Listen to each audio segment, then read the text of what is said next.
Donc aujourd'hui, nous avons le plaisir d'accueillir Philippe Louin du CESR, donc qui nous parlera de la théorie d'émission des ondes radio planétaires. Et après quoi, donc Philippe Zarka du LESIA, eh bien, nous parlera de la possibilité de détecter les exoplanètes grâce aux ondes radio. Je laisse la parole à Philippe Louin. Bien, bonjour. Donc, je vais vous effectivement essayer de vous parler de ces théories qui ont été mises au point sur à peu près les 20 dernières années sur, sur les émissions radio planétaires. Alors, je vais commencer par quelques généralités sur ces émissions radio planétaires pour vous dire d'abord que, en fait, on s'aperçoit que toutes les magnétosphères planétaires sont des forts émetteurs radio. On verra qu'il y a des émissions de différents types, mais je ne rentrerai pas dans les détails.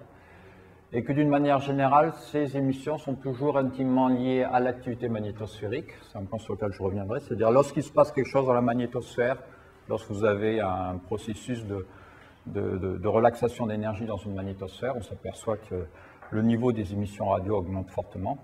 Et ceci est aussi lié de manière très, très proche à l'accélération des particules.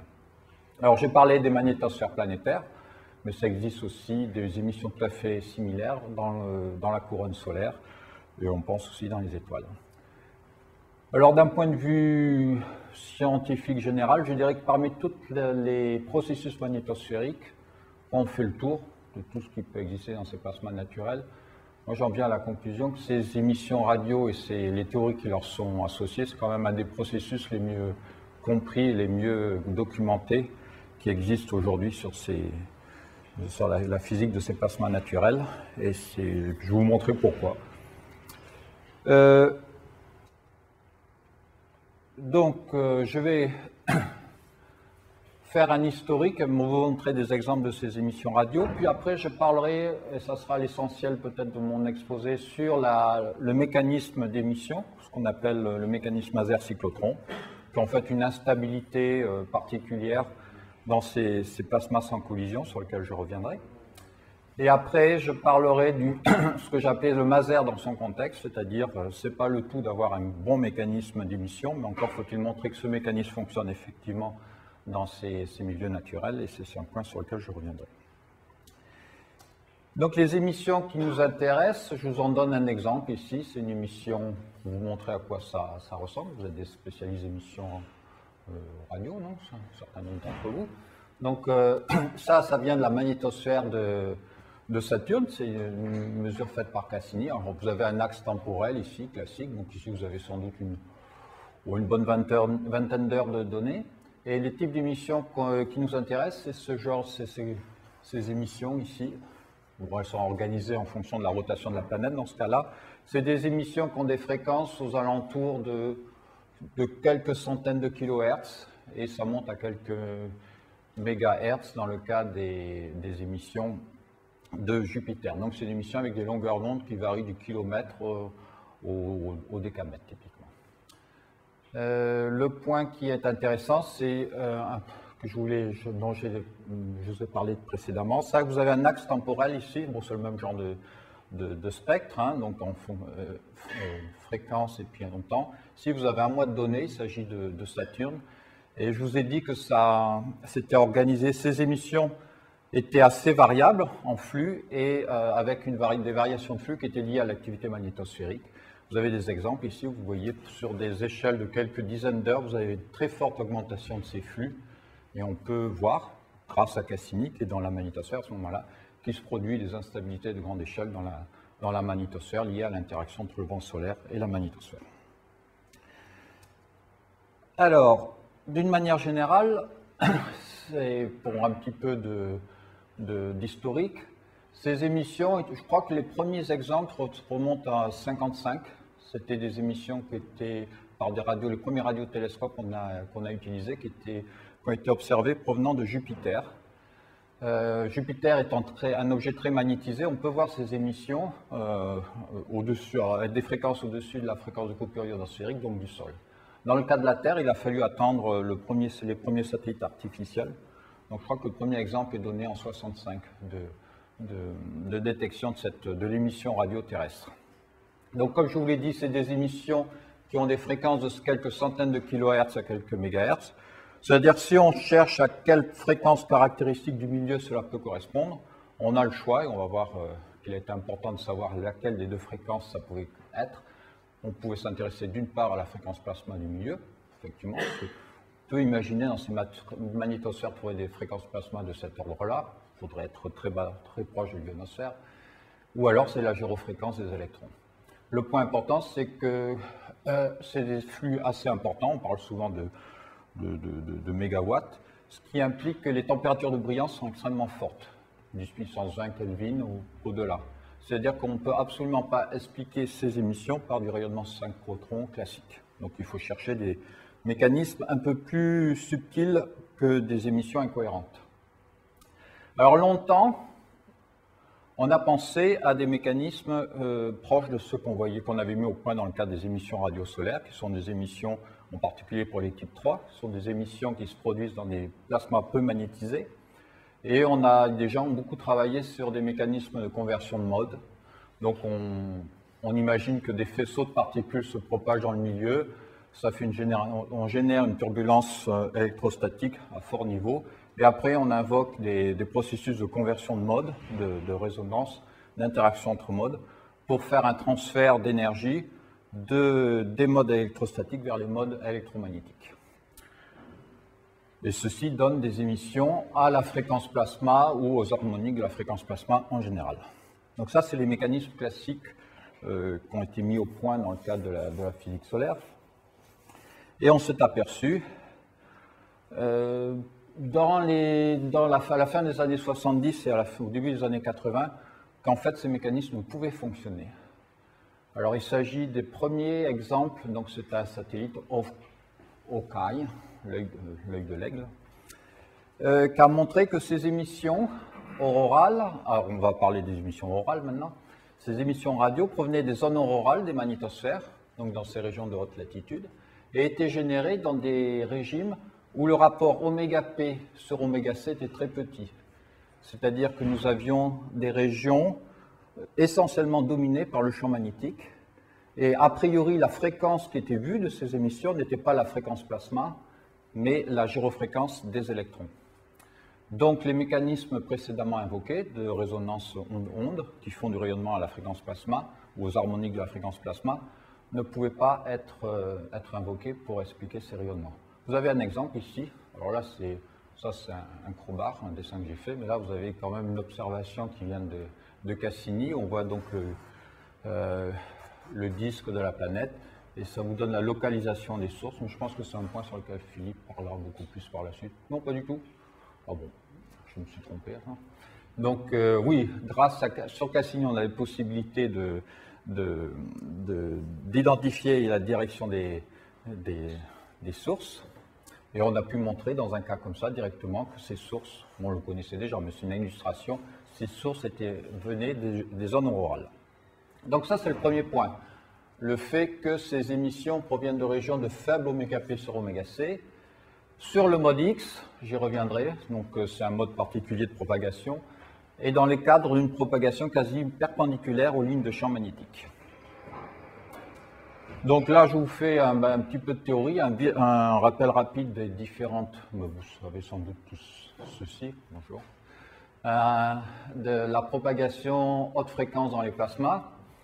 Juste pour vous dire, on en aura besoin pour la suite dans la théorie, que lorsqu'on regarde la propagation en direction perpendiculaire au champ magnétique, nous avons essentiellement, bon, je vous passe les détails, vous avez un certain nombre de modes qui existent dans le milieu, haute fréquence. Le mode extraordinaire qui se divise entre le mode X et le mode Z qui a une coupure haute fréquence ici, une fréquence de résonance. Et vous avez le mode O ici, qui est un mode, alors pour faire une émission radio, il faut mettre de l'énergie sur soit ce mode-ci, soit ce mode-là, parce que c'est le seul mode à pouvoir se connecter sur les modes du vide, donc à pouvoir rayonner en dehors de la magnétosphère. Si vous mettez de l'énergie sur le mode Z, il a sa fréquence de résonance, et en fait, il ne peut pas s'échapper du plasma. Et le rayonnement qu'on observe est un rayonnement qui est émis sur ce mode X, au voisinage de cette fréquence oméga C, qui est la gyrofréquence des électrons. Le point intéressant, c'est, pour essayer de mieux comprendre la physique des choses, c'est s'intéresser à la polarisation de ces différents modes. Oui, le plasma est magnétisé, c'est un milieu anisotrope de différents modes. Chacun emporte en quelque sorte la polarisation qui est liée aux différents axes de symétrie du milieu. Donc le mode O est un mode qui a une polarisation dont le champ électrique est essentiellement aligné avec le champ magnétique. Le mode X, donc ce mode extraordinaire, est un mode droit qui a une polarisation perpendiculaire au champ magnétique.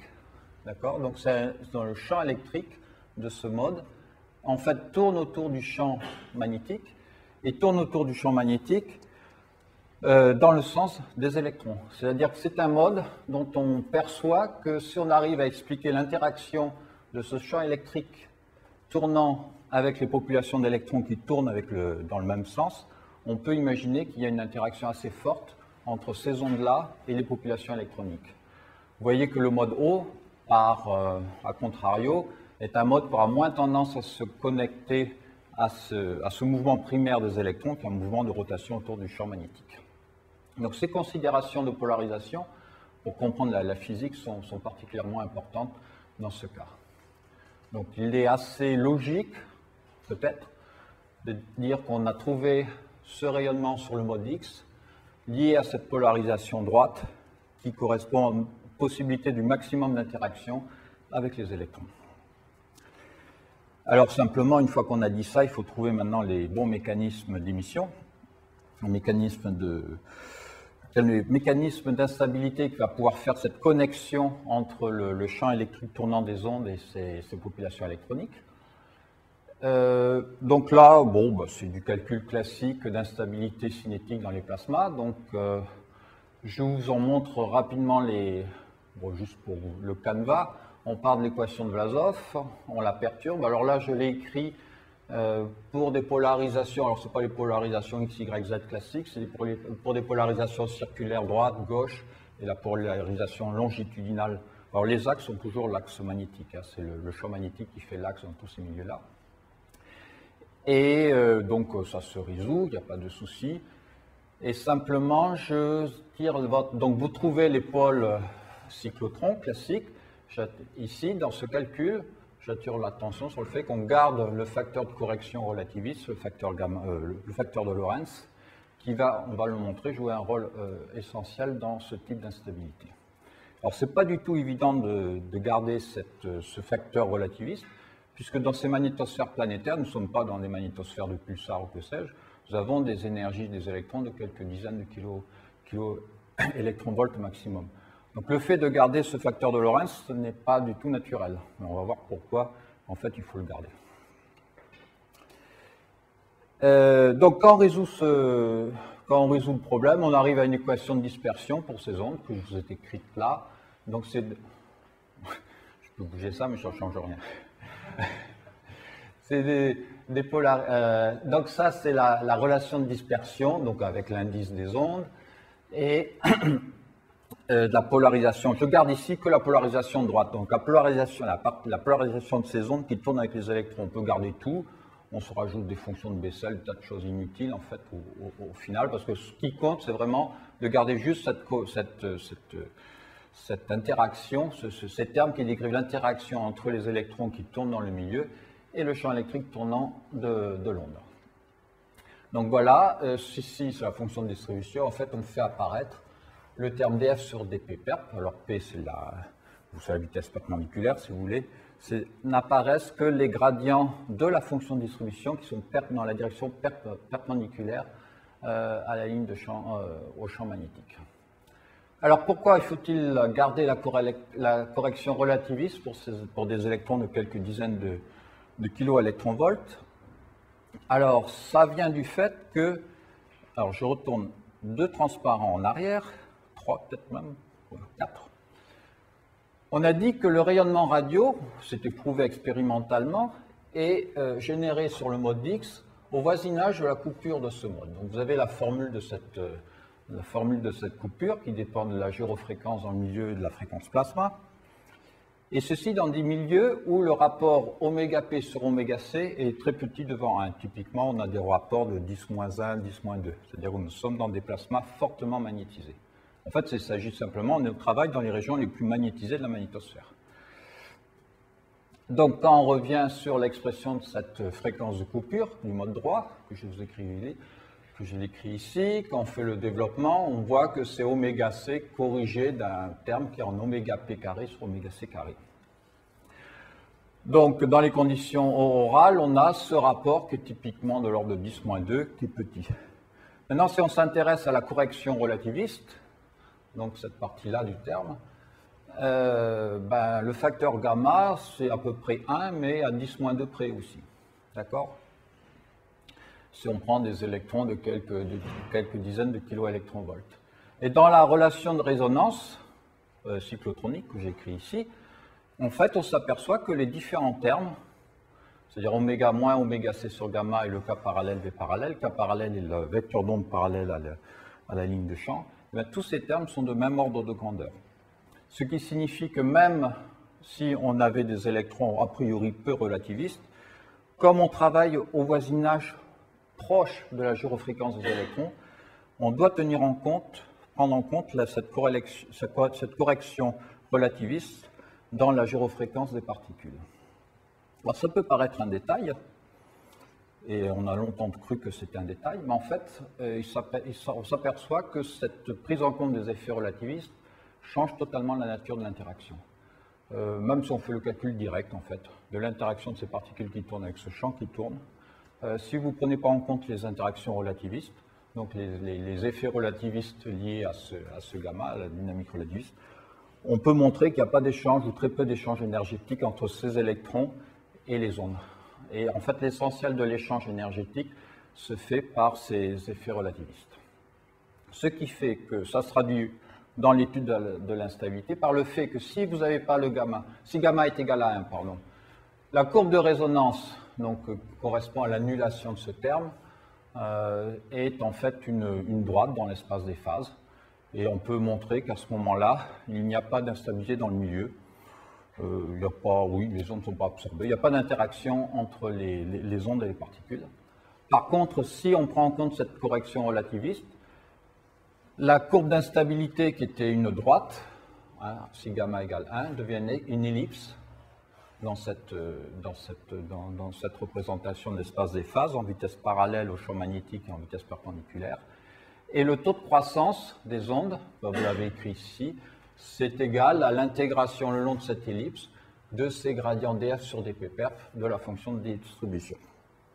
Et à ce moment-là, on peut montrer qu'il existe des possibilités d'instabilité, c'est-à-dire que le bruit électromagnétique qui existe dans le milieu va devenir exponentiellement croissant, pour peu qu'il existe des gradients positifs en vitesse perpendiculaire dans la fonction de distribution des particules. Donc ça, ces idées, c'est ce qui a amené ces deux personnes, Bu et Li, à proposer cette théorie du maser en 79. C'est un papier de 79 qui est un des papiers fondateurs du domaine. Ils ont été les premiers à non seulement s'apercevoir que la correction relativiste était fondamentale, mais aussi à imaginer un processus qui permettait d'expliquer la génération. Alors, ce modèle du maser cyclotron est le suivant. Il s'agit en fait de créer des fonctions de distribution dans ces magnétosphères avec des gradients df sur dv perp positifs. Or, il existe de telles fonctions. On en voit tout le temps dans les magnétosphères, c'est les fonctions cône de perte. Alors, vous savez ce que c'est, fonction de cône de perte. Vous avez une accélération des particules. Les particules qui sont à faible vitesse perpendiculaire disparaissent, sont absorbées par les hautes couches ionosphériques. Par contre, à faible vitesse perpendiculaire parallèle, elles peuvent rebondir et ça vous fait des fonctions de distribution qui présentent un déficit de particules à fort V parallèle et faible V perp. Donc vous avez, expérimentalement, on montre qu'on trouve assez facilement des fonctions de distribution de ce type avec ces DF sur des paires positifs. Et si on met là-dedans la bonne ellipse de résonance, on arrive à trouver des ondes qui vont être amplifiées. D'où l'idée qu'on a une instabilité, une configuration, ce qu'on appelle un sous-orage, une variation de la configuration des lignes de champ magnétosphérique. Ceci entraîne une accélération des particules. Donc vous avez une formation de particules, d'une population de particules énergétiques avec ces DF sur des vPaires qui vont permettre d'amplifier les ondes radio et de faire l'émission radio qui est effectivement observée.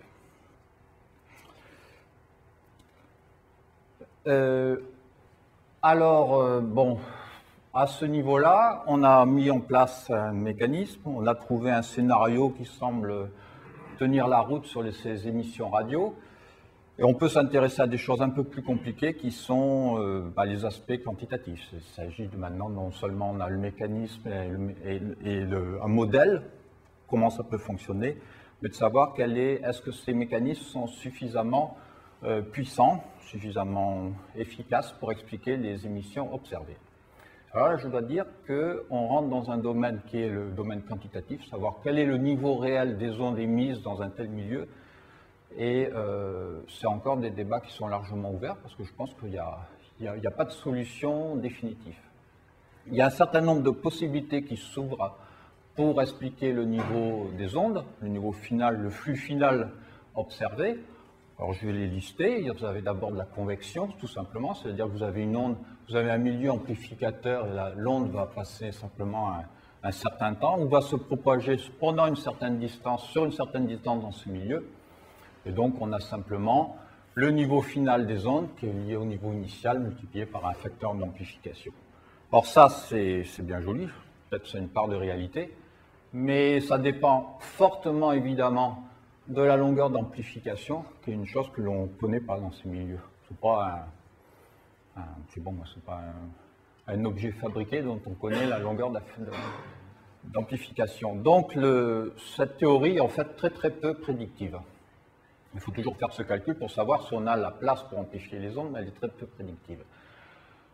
Vous avez une deuxième théorie, alors une deuxième série de théories. Alors là, on rentre dans les théories non linéaires ou quasi linéaires. Alors la première, c'est invoquer de la diffusion quasi linéaire dans le milieu, c'est-à-dire qu'on génère les ondes. Ces ondes font diffuser les particules par diffusion quasi linéaire. Donc c'est une théorie qu'on pourrait qualifier de turbulence faible. En quelque sorte, on va gommer les gradients de la fonction de distribution en faisant diffuser les particules et on va saturer le mécanisme par ces processus-là. Donc c'est un mécanisme qui, lorsqu'on a fait les simulations numériques, semble effectivement rendre assez bien compte de ce qu'on observe dans les simulations numériques. Et je ne vais pas parler de simulations numériques, mais tous ces processus dont je vous parle ont été simulés numériquement avec des codes relativistes, etc. On a pu mettre en évidence le processus d'amplification en prenant pour base les bonnes fonctions de distribution. Et puis quand on regarde comment évolue le système, on s'aperçoit qu'effectivement, dans le cadre des simulations, cette théorie de la diffusion quasi linéaire s'applique assez bien. C'est-à-dire qu'on arrive à expliquer le niveau des ondes, requis des ondes, en prenant en compte ce temps de diffusion quasi linéaire des fonctions de distribution. Ça, c'est très pratique, parce que c'est quelque chose qu'on sait calculer, effectivement, ces temps de diffusion quasi linéaire. Donc, ça vous donne la possibilité, effectivement, de calculer le niveau des ondes que vous attendez. Alors, les choses, évidemment, sont un peu plus compliquées, parce que dans la nature, vous n'avez pas un système qui est créé à t égale 0 avec la fonction de distribution instable et qu'on laisse évoluer.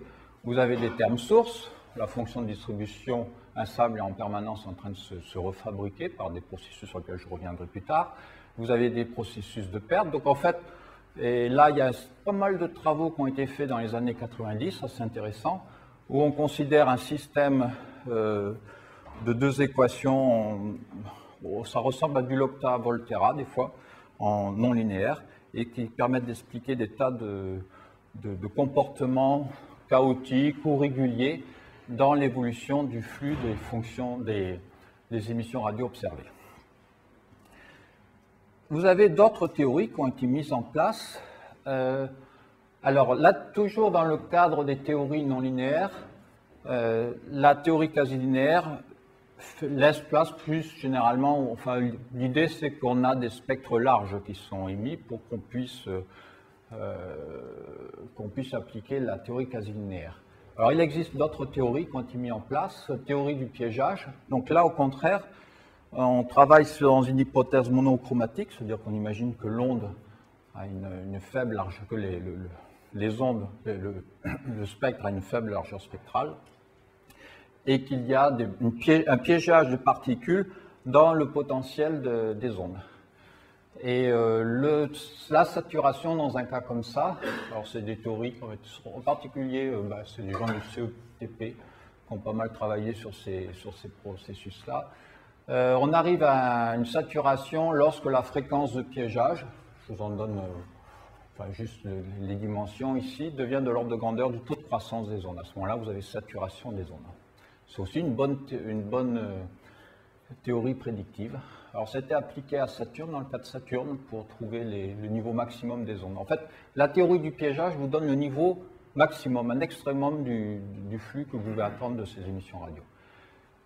Et après, il y a des belles théories qui ont été développées par notre directeur de l'INSU, là, le Théo, ça vous donne un exemple de ce qu'il a pu faire, sur la théorie sur la saturation du maser, dans le cadre de milieux non homogènes.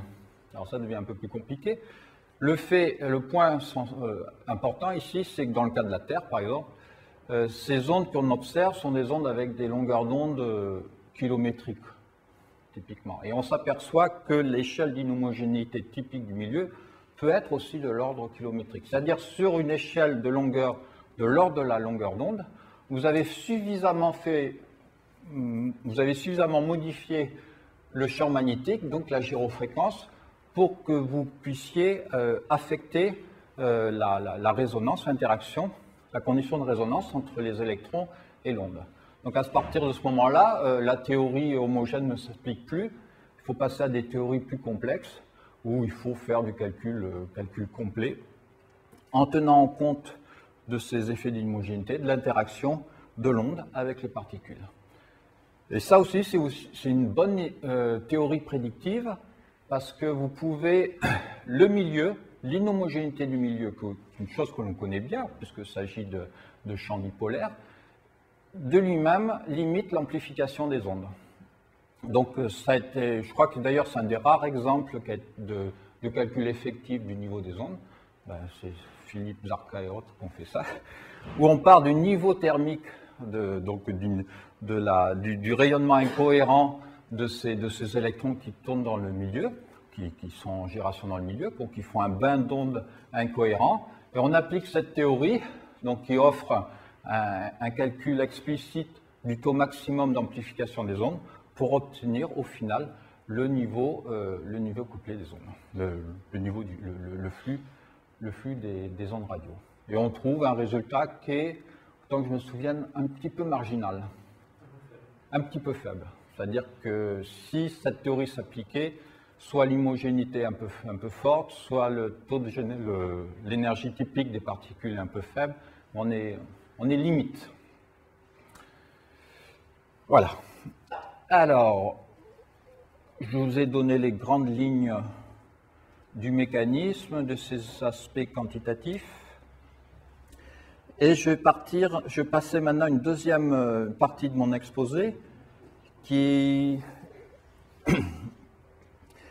en fait va faire plus le lien entre ces ondes émises, ce mécanisme je vous ai présenté, et les observations in situ directes.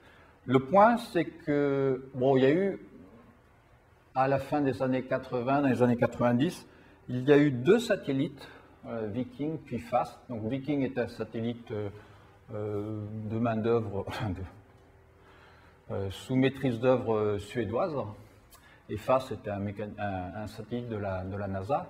Ce sont deux satellites donc, qui avaient toute l'instrumentation ondes, particules qu'il fallait, et avec eux, on a pu aller directement dans les zones de génération de ces rayonnements, et on a donc pu voir directement, mesurer directement les fonctions de distribution, les populations de particules qui sont responsables de ces rayonnements. Donc Ça, là aussi, je crois qu'il n'y a pas 36 exemples de ce genre de choses. On a pu mettre en évidence un mécanisme d'émission radio particulièrement clair et violent, c'est peut-être un peu pro comme terme, mais particulièrement net. Et on a pu aller directement dans ces milieux naturels, observer les populations de particules, le type d'inversion de population de particules, parce que là, je vous parlais de df sur dv pair positif, c'est des inversions de population. Le type d'inversion de population qui est existé dans ces milieux est responsable de ces ondes. Donc, je vous ai donné, on va regarder un petit peu des données là. Alors, c'est des vieux satellites, donc c'est des photocopies de microfiches. On travaillait comme ça il y a encore 15 ans. Donc ici, vous avez à nouveau, c'est le spectre des ondes. Donc le rayonnement qui nous intéresse, c'est ce rayonnement ici, à haute fréquence. Ici, vous voyez mal, mais vous avez 100 kHz, 200 kHz. Ici, vous avez la gyrofréquence des électrons. Et le satellite va traverser ces régions, et en particulier une région ici. Alors ici, ce que vous voyez, c'est la fréquence plasma dans le milieu. Hein, cette fréquence de coupure, la fréquence de plasma. Ça illustre bien le fait que FP est bien plus petit que FC. Et dans cette région-là, vous voyez que la fréquence plasma s'écroule. En fait, elle passe sous le niveau. Ici, on commence l'analyse à 10 kHz. En fait, la fréquence plasma elle descend à quelques Hertz. C'est-à-dire qu'on rentre ici dans une région où vous avez quasiment plus de particules. Dans le même temps, si on regarde les flux de particules qui sont mesurés, alors ici vous avez les protons, ici vous avez les électrons. Vous partez de quelques centaines d'électronvolts à quelques dizaines de kiloélectronvolts. Alors ça, on ne le voit pas, mais c'est organisé en fonction du pitch angle, parce que c'est un détecteur qui est sur un satellite qui tourne. Donc chaque période de spin, on fait une analyse 3D des fonctions de distribution des particules. Et on s'aperçoit que en dehors de la source, vous avez un maximum d'énergie, des flux à quelques dizaines, une quinzaine de kiloélectronvolts. Et on va rentrer dans la source, ici, dans une région où vous avez cette énergie qui va décroître. Et dans le même temps, vous voyez des faisceaux de protons qui remontent le long des lignes de champ magnétiques. Alors, je peux utiliser ça, juste pour expliciter. En fait, ce qui s'est passé, l'interprétation simple qu'on en donne, c'est que vous avez les lignes de champ magnétique. Et en fait, on a traversé des zones avec des équipotentiels en U qu'on appelle. Vous avez un champ électrique parallèle et le satellite a eu une trajectoire comme ça, c'est-à-dire que dans ces régions-là, on observait le résultat de l'accélération des particules par ces champs, par ce potentiel. Donc c'est ici qu'on avait le maximum d'énergie sur les particules accélérées. Alors je ne l'ai pas dit, ces particules accélérées, c'est les particules qui font les aurores boréales dans les zones de haute latitude. Et ici, dans cette région, où on rentre vraiment dans la région d'accélération des particules, vous voyez que vous allez pouvoir observer des protons qui remontent les lignes de champ, et que vous avez l'énergie maximum des électrons accélérés qui a été décrue, puisqu'on a perdu une part du potentiel accélérateur. Et en fait, ceci nous a mené à la conclusion que, à partir de cette observation, que ces régions sources correspondaient très exactement aux régions d'accélération des particules. C'est-à-dire que ces rayonnements sont créés au sein même des régions d'accélération des particules. Alors par un champ électrique parallèle qui vaut qu'on n'a jamais pu mesurer jusqu'à maintenant, parce qu'en fait il est faible, mais vous avez pas mal de place pour l'accélération. Donc ces champs électriques parallèles valent quelques millivolts par mètre. Et sur les fonctions de distribution, alors ici vous avez une mesure de cette fonction de distribution à l'intérieur de la source. Alors, qu'est-ce qu'on voit là-dessus? Vous avez la vitesse perpendiculaire, la vitesse parallèle, pardon, la vitesse perpendiculaire, vous avez la fonction de distribution elle-même. Vous voyez un cœur thermique, ici, donc juste une maxwellienne, et vous voyez une couronne de particules qui fait la plus haute énergie, qui fait le tour de ce cœur thermique. Et si on regarde bien, on voit effectivement du df sur dv perp dans ces populations-là. C'est-à-dire qu'on met le doigt sur ces particules qui vont, par le mécanisme Maser, faire l'amplification des ondes. Alors on arrivait à partir de là à une image de ces zones de rayonnement, de ces zones qui sont aussi ces zones d'accélération, qui est en fait très différentes de ce sur quoi on a travaillé jusqu'à maintenant. En fait, on arrivait à partir de ces mesures, on a pu mettre en évidence le fait que ces zones d'accélération sont en fait des régions de petite distance, petite taille par rapport aux distances magnétosphériques classiques, dans une région perpendiculaire aux lignes de champ magnétique. Vous avez des régions ici qui sont typiquement de quelques dizaines de kilomètres. D'accord ? Donc vous avez une espèce d'organisation du milieu en feuillet qui correspondent à l'existence de ces champs électriques accélérateurs dont la transcription visuelle va être simplement ces aurores discrètes. Et ce champ électrique accélérateur va, d'une part, évidemment, permettre de créer les électrons à des énergies suffisamment fortes pour vous faire l'accélération, mais avoir deux effets supplémentaires. D'une part, ça va éliminer tout le plasma froid de la cavité, c'est-à-dire qu'ici, vous n'avez plus qu'un feuillet qui est rempli de plasma chaud, fortement, à quelques dizaines enfin chaud, ça veut dire énergétique, à quelques kiloélectronvolts, voire quelques dizaines de kiloélectronvolts, alors que le milieu ambiant est dominé par du plasma froid de quelques dizaines d'électronvolts. Et d'autre part, on peut montrer aussi que ce champ électrique accélérateur contribue à créer la fonction de distribution qui va permettre d'avoir ces df sur dv perp. Alors le processus, il est le suivant. Bon, ça, on a fait un petit peu des simulations là-dessus. Je remonte ceci. Le processus, c'est que non seulement, donc vous avez ces fines cavités avec ce champ électrique accélérateur qui va dépendre du temps. C'est des champs qui vont dépendre du temps. Et l'idée est simplement que les particules sont précipitées, sont accélérées, elles reviennent le long de la ligne de champ par conservation de leur première invariant diabétique, et elles se font repousser par ce champ électrique qui a varié dans le temps. Donc en fait, elles vont faire des espèces d'aller-retour en cours du temps, c'est mal dessiné là, d'aller-retour en étant coincées entre le champ électrique accélérateur qui varie au cours du temps et l'effet du champ magnétique qui les repousse vers le haut. Et c'est cet effet-là qui permet de faire ce que je vous montrais tout à l'heure, permet de faire un enroulement des particules dans l'espace des phases autour de la vitesse v parallèle égale 0 à une certaine vitesse perpendiculaire. En fait, les particules vont faire une espèce de colimaçon dans l'espace des phases, et cela va créer les gradients df sur dv perp qui vont être nécessaires au fonctionnement du maser. En d'autres termes, le champ électrique parallèle, je ne l'ai pas dit ici, mais en fait, plus vous allez vider votre plasma des particules de basse énergie, plus facile sera l'instabilité, plus facile sera d'amplifier ces modes radio. Ça, c'est le premier point. On vide les particules de basse énergie qui sont en fait un frein pour l'instabilité, et dans le même temps, on crée les populations bien formées, disons, qui vont permettre de faire qui vont permettre d'avoir le bon taux de croissance. Est-ce que je parle de ça? Ben non, je pensais que tu en aurais eu besoin, Philippe, mais c'était une petite aparté sur l'accélération.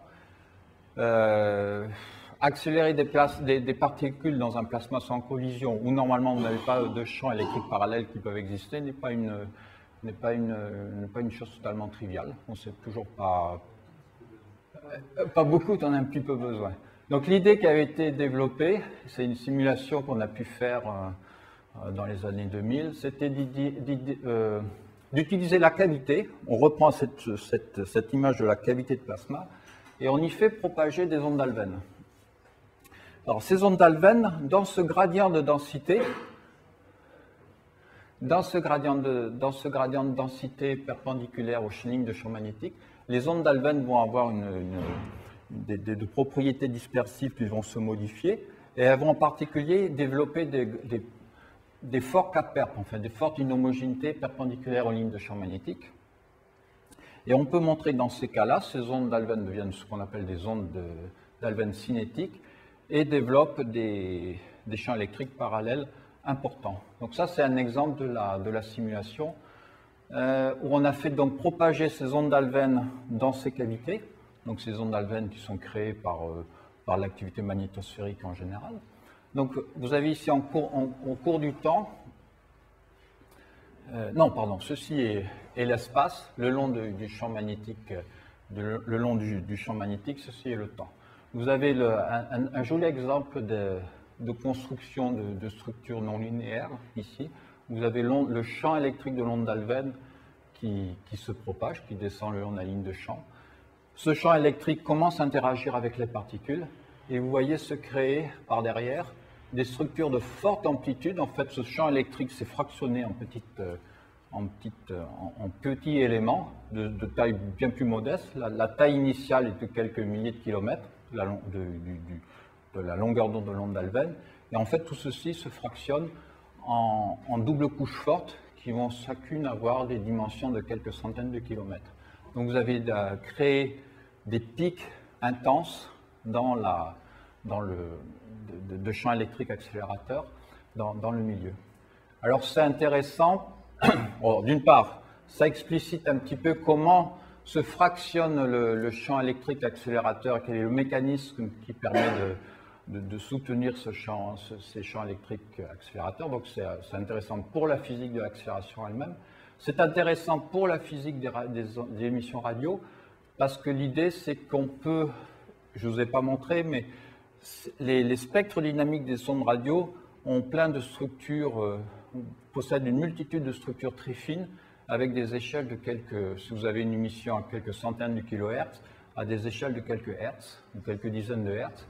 Et on peut, des idées existent, pour attribuer cette fine structure des émissions radio à l'existence de ces sous-structures dans le champ électrique accélérateur lui-même. D'où l'idée qu'en regardant les émissions radio, on peut aussi, d'objets lointains, on pourrait aussi mieux comprendre le processus d'accélération lui-même. Ça fait longtemps que je parle, non? 50 minutes, non, ça. Donc, en fait, pour revenir par rapport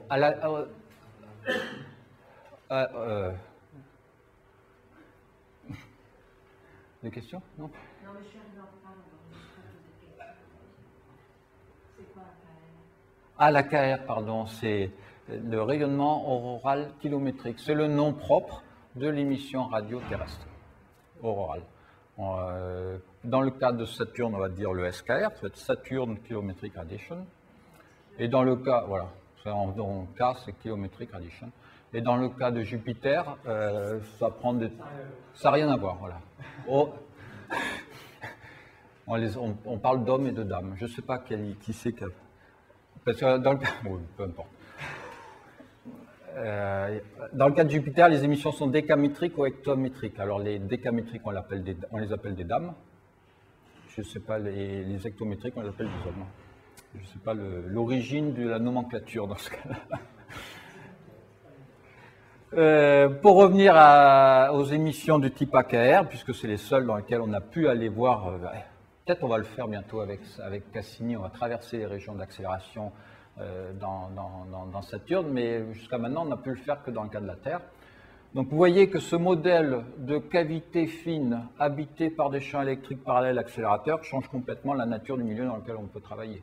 C'est-à-dire tout ce qu'on a pu faire avant avec des mécanismes où on prend en compte des inhomogénéités distribuées liées au champ magnétique dans le milieu, ou des effets de quasi-linéaires, etc., sont un petit peu caduques, puisqu'on a une inhomogénéité forte, intrinsèque du milieu. Donc il faut refaire les calculs du Maser dans ce cas-là. Alors je vais vous passer les détails, c'est des travaux que nous avons faits dans les années 96, 90, 95, où on considère, je reviens... Voilà, je peux revenir à ce schéma. En fait, on considère qu'on a des espèces de cavités qui sont des waveguides, des guides d'onde. Enfin, il faut faire un travail de calculer l'instabilité dans ces cavités fines qui sont l'équivalent de guides d'onde avec des parois, ces parois semi-transparentes. Parce qu'en fait, donc vous avez à l'intérieur de cette source possibilité de faire d'appliquer le Maser. Alors, dans des cas un petit peu différents que du cas standard, parce qu'en fait, vous n'avez plus que des particules de forte énergie dans la cavité. Donc, en fait, on travaille directement sur un mode X, sur ce mode de propagation qui est lui-même corrigé des effets relativistes. Mais on s'aperçoit que cette instabilité se produit au voisinage exact de la même en dessous de la gyrofréquence des électrons. Donc en fait, ces modes instables dans la cavité ne peuvent pas se propager vers l'extérieur.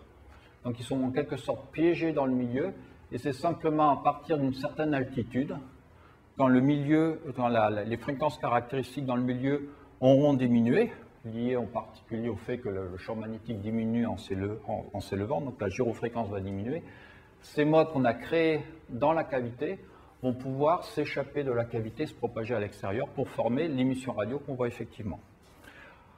C'est du détail, peut-être, à ceci près que, je pense, qu'en fait, ceci permet d'expliquer les différents types de modes, les différents types de réémissions radio qu'on voit.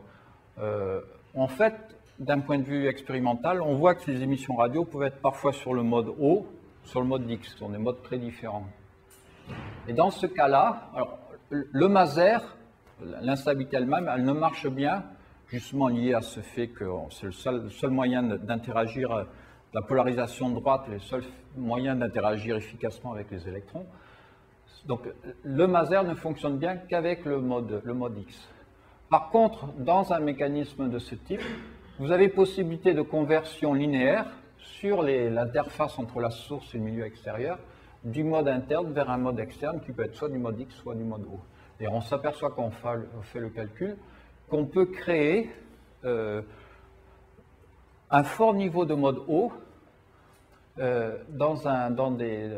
l'extérieur de cavités. Alors, je vais peut-être juste finir par cet exemple. Voilà, en fait, c'est des choses qu'on a pu quantifier directement en regardant finement le diagramme de rayonnement au voisinage de ces sources. Alors, je refais ces diagrammes que vous avez déjà vus. Vous avez la gyrofréquence ici vous avez la fréquence, ici on est aux alentours de 200 kHz. Alors ici, nous avons la source du rayonnement. Vous avez un diagramme de rayonnement, vous voyez cette forme en V qu'on explique assez simplement par émission oblique par rapport aux lignes de champ magnétique. Et en fait, on s'aperçoit que la polarisation de ce mode principal, ici en jaune, est différente de cette polarisation en rouge, ici, de cette émission en rouge. En fait, on montre que ceci, du mode X, donc c'est la composante principale de l'émission, qui est uniquement présente dans la source. Dans la source, on ne voit que du mode X.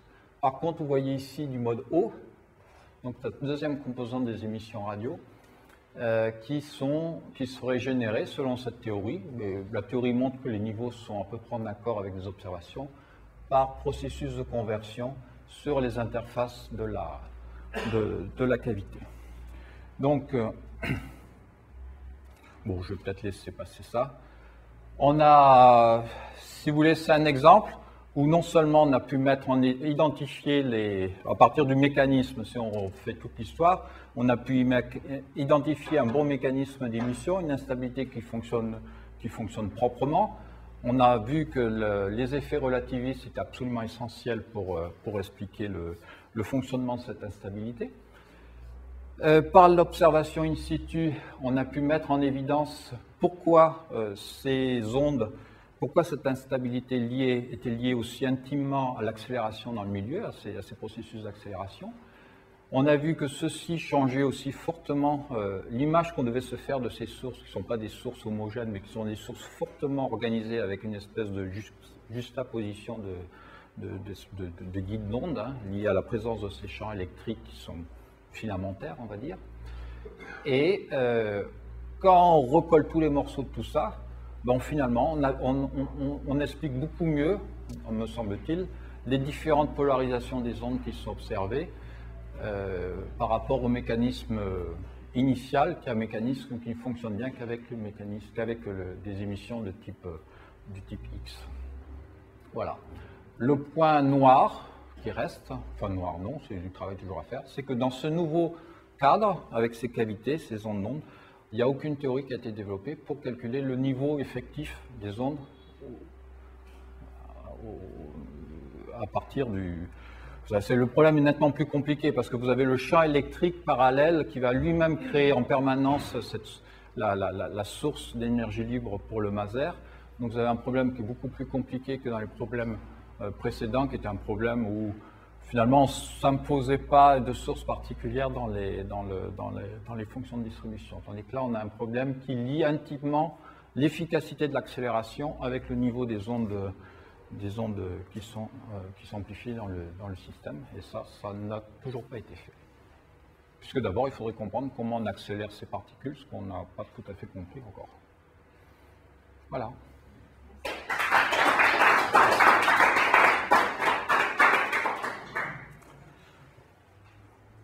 Merci Philippe pour ce très intéressant exposé. Y a-t-il des questions ?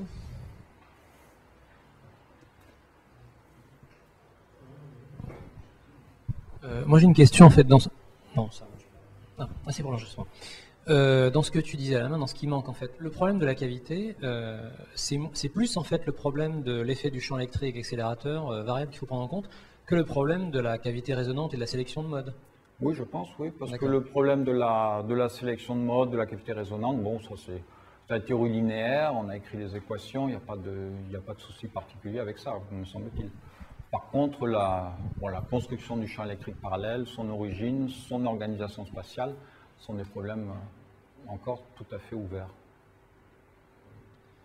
À un moment, tu as montré des simulations numériques là, où on voyait le champ électrique donc initialement qui était à grande échelle, qui se filamentait comme ceci. Donc ça, c'est l'origine de la création de ce champ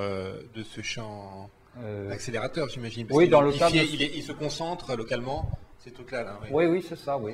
Et donc c'est là où il y a l'interaction en fait entre ce champ électrique étant grande échelle et puis les ondes va amplifier à la fois le champ parallèle accélérateur et donc le mécanisme peut se produire. Oui, mais une des difficultés, c'est que le type de fonction de distribution instable qu'on va créer avec un champ électrique largement distribué sur le long d'une ligne de champ peut être fondamentalement différent de ce qui va exister si on a recoupé tout ce potentiel disponible en plusieurs structures fines qui vont affecter de manière très différente. Donc c'est là qu'on voit le problème non linéaire complexe. Moi j'avais une question à propos de ça. J'ai pas l'impression qu'on... Non mais c'est pas très ça. J'ai pas l'impression qu'on voit une amplification parce que qu'est-ce que c'est le rouge? C'est le niveau d'énergie électrique. On a l'impression que c'est fragmenté, mais que tu n'as pas plus d'énergie, qu'il y a de l'énergie perdue. Tu vois ce que alors, là, on n'est pas dans un mécanisme d'instabilité, là. Hein. Qu'est-ce que tu appelles fragmentation? Ce champ, donc c'est une réorganisation différente. Il n'y a pas forcément... En fait, si, pardon. La différence de potentiel total reste la même, on est d'accord? Mais alors c'est le niveau de rouge qu'il faut se méfier toujours, mais la différence de potentiel, mettons qu'avec 10 kV, elle reste la même ici ou là. Mais elle s'est réorganisée en une multitude de petites structures, multitude, pas tant que ça, hein. Si on fait une coupe comme ça, il y en a 5 ou 6 structures qui sont chacune plus intenses que le champ initial. Mais la différence de potentiel total reste la même. Ah oui, tu as la même différence de potentiel. Voilà. Absolument, c'est-à-dire que là, le champ électrique parallèle, mettons, va valoir 1 volt par mètre. Voilà. Et ici, ça va devenir 50 volts par mètre. Donc c'est le potentiel que tu vois. Non, c'est le champ électrique parallèle. mais si on calcule la différence de potentiel entre les deux bords, ici, on s'aperçoit qu'elle est conservée dans la simulation. Mais simplement, tu es un peu abusé parce que je pense, enfin, je m'excuse, mais c'est parce que c'est le niveau de rouge c'est le niveau de rouge qui te... En fait, le champ ici est beaucoup plus saturé, c'est beaucoup plus intense que là. Voilà, c'est tout. Et on voit, si on fait attention, on voit des ondes acoustiques d'ailleurs qui sont créées ici. C'est-à-dire qu'ici, vous avez, enfin, il y a plein de choses à voir là. Vous avez Le champ électrique parallèle commence à créer son faisceau d'électrons et d'ions, là, qui commencent à se faire des choses mutuellement. Ça fait des ondes acoustiques. Vous les voyez, les ondes acoustiques ici, qui commencent à se créer. Et derrière se créent ces grandes doubles couches. Voilà. Et c'est cyclique en plus. Bon, je ne vous l'ai pas dit. C'est cyclique. C'est-à-dire si on continue la simulation, c'est assez marrant de voir que en fait, cette phase de structuration n'a qu'un certain temps, dure un certain temps.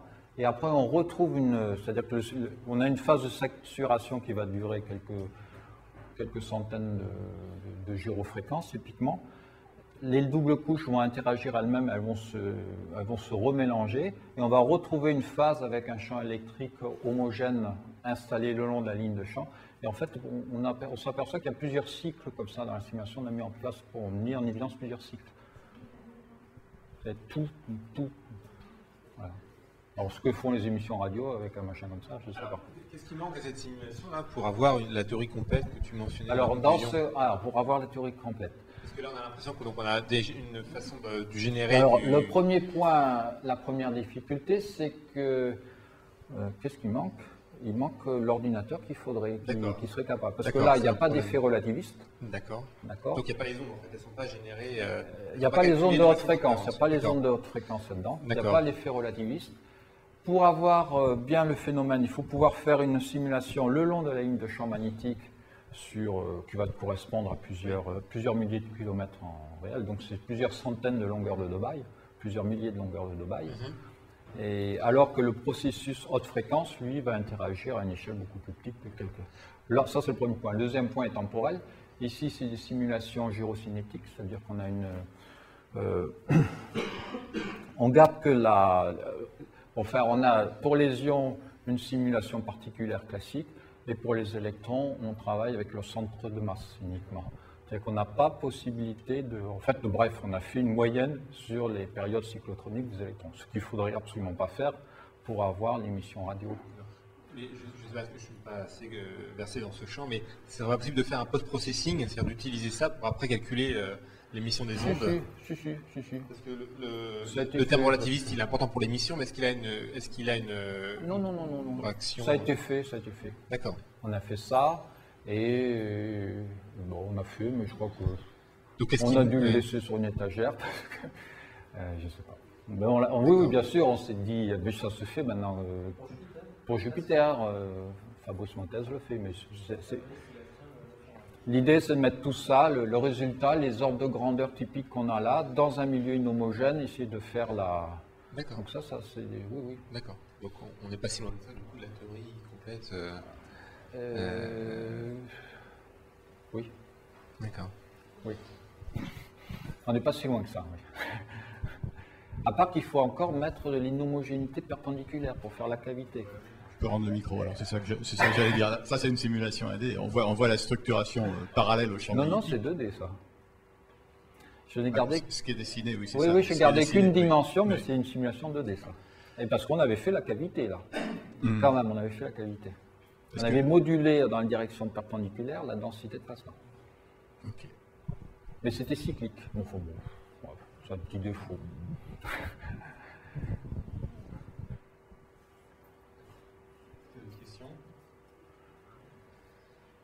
J'avais une question de curiosité là, sur l'effet relativiste. Est-ce que donc le fait que l'émission est très faible, si on ne prend pas en compte cet effet relativiste, est-ce qu'il y aurait une façon un petit peu, une image un peu qualitative qui permet de toucher du doigt, de comprendre l'effet un petit peu plus? C'est quoi? C'est un déphasage? Ou bien c'est un changement de phase qui fait que l'interaction est plus forte? Qu'est-ce qui fait que quand on prend en compte cet effet relativiste, on a tellement plus d'émissions? Quand on fait je vais répondre indirectement, quand on fait le calcul de l'interaction de la particule qui tourne avec ce champ électrique tournant, c'est ce que j'ai dit à un moment, c'est que par exemple quand on fait le calcul de la fréquence de piégeage, c'est ce calcul-là qu'il faut faire.